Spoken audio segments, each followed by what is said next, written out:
Why is Earth in $315 trillion debt if we already have all the resources?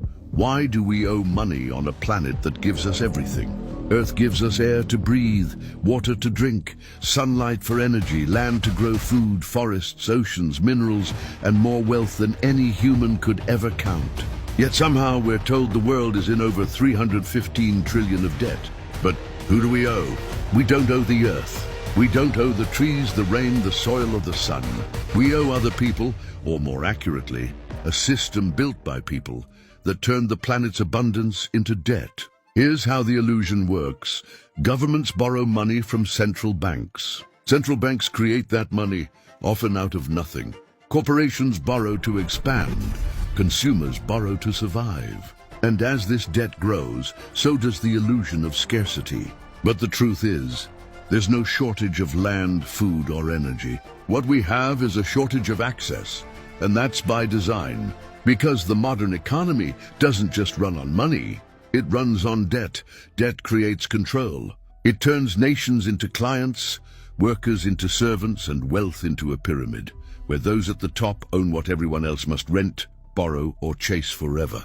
And here's where it gets worse. The more money we print, the less it's worth. That's inflation. So even if you work harder, save more, and spend less, your money buys you less every year. But prices keep going up, and so does your rent, your food, your energy bill, and your stress. All while those at the top, they don't work for money. They own land, gold, companies, data, water, and energy. They own what money can't print. So ask yourself, if the world is rich in resources, why are most people poor? The answer isn't in nature, it's in design.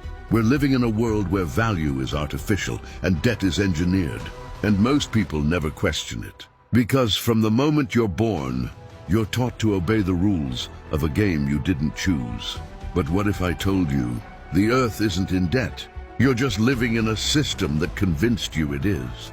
This isn't about conspiracy, it's about consciousness. The moment you start seeing through the illusion, you begin to understand.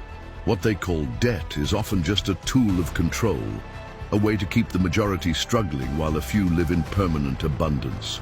Final thought, we were given a planet full of gifts, but somewhere along the way, we started renting what was already ours. What would happen if more of us woke up to that? Follow for more videos that educate, awaken, and empower you. This is your mind. Take it back.